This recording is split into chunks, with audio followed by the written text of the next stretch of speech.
everybody, welcome back. Today you'll notice that our location is a little bit different because we're actually going to start in the field because today is all about birds.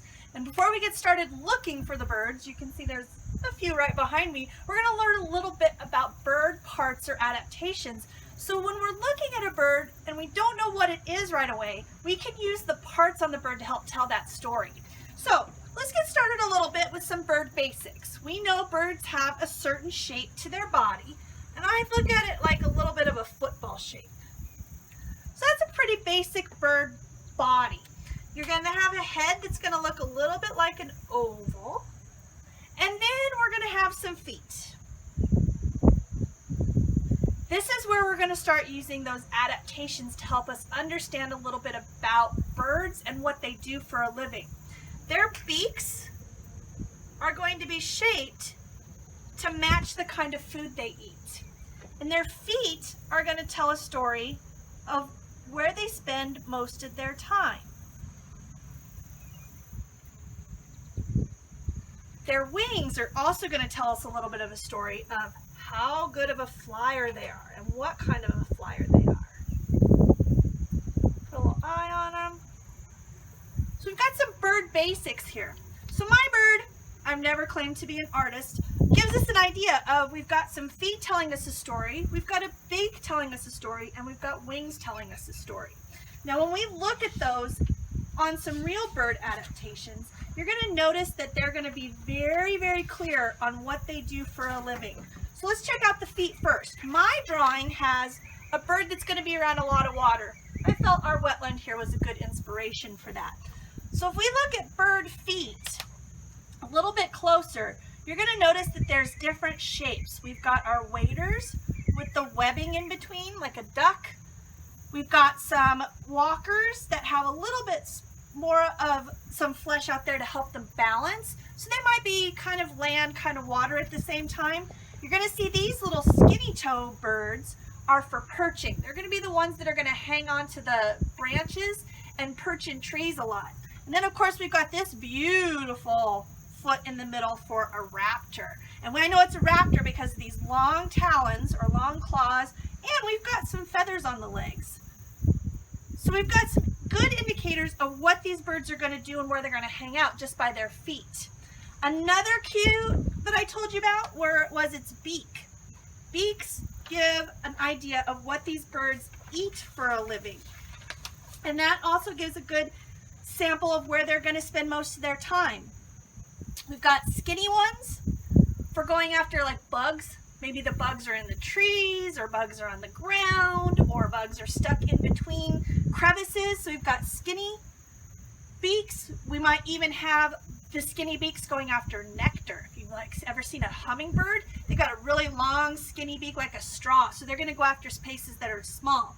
We've got big flat beaks and bills that are going to be working in the water. They're going to dabble or push the water away to either collect bugs that are living in the water, invertebrates that are in the water, maybe even some grass or plants.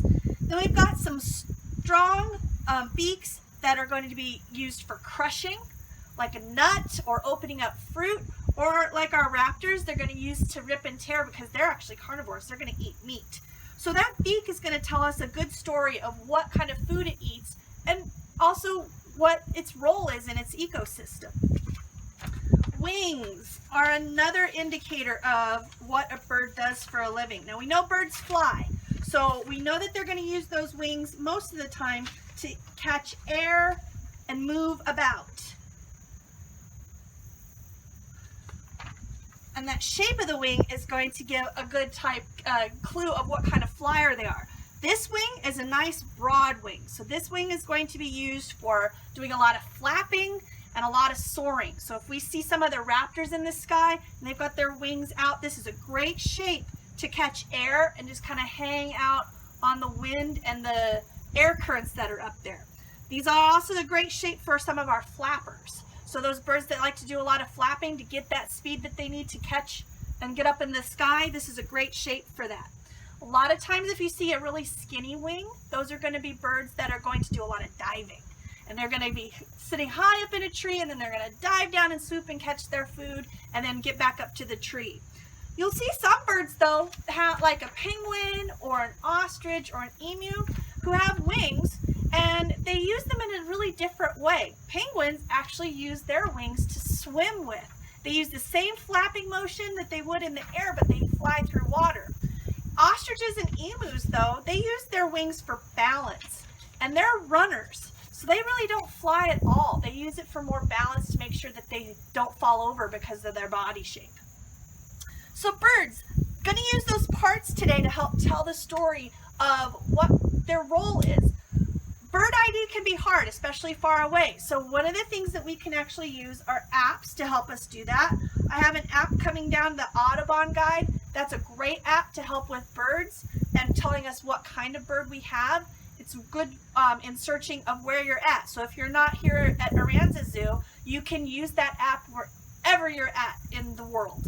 It'll just give its coordinates, it'll use your location, and it'll help you figure out the birds that are there.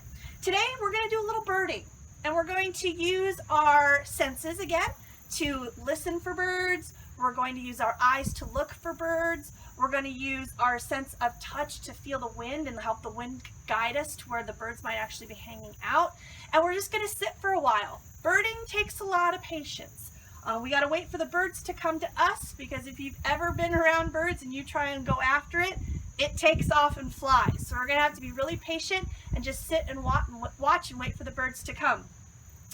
Today we're going to be using our binoculars. So if you have some binoculars handy, make sure you grab those, because it's going to be a major tool of use today for birding as we sit patiently and wait for the birds. All right, everybody, we're ready to get started looking for birds. One thing that we have to remember is we need to make sure we're quiet, because we don't want the birds to fly away because we're noisy. The other thing is we're going to be using our binoculars as our tool. There's a looking through end and there's a seeing through end. The looking through end is going to have the smaller dots and the smaller holes, and that's where you put it up to your eyes. You can adjust how far apart those go on your binoculars. A lot of binoculars have this. It might look a little different on your set, but there's going to be something like that'll help adjust it to match your head. And then there's going to be a focus in the middle. That's what this dial is all about. Binoculars actually help bring an image closer to you. It's not going to make the image look bigger, it's going to bring it closer to you. So the far away things are going to appear closer. That's what binoculars do. It's a little bit different than a microscope, because microscopes make things look bigger. So binoculars, it's bringing an image closer. And we're going to look through the looking side, and we're going to use the middle dial to focus to make sure I can see clearly. And we have a beautiful cormorant or two, a gull that I see, and a really cool heron over here in the grass hunting. Alright, let me show you. Alright, everybody, we've got a great spot here, so we're just going to have the video for you. Use your eyes. We'll zoom in as best as we can, but we're just going to be birders for a little while and observe some animals.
Coming in, fish are jumping, so he might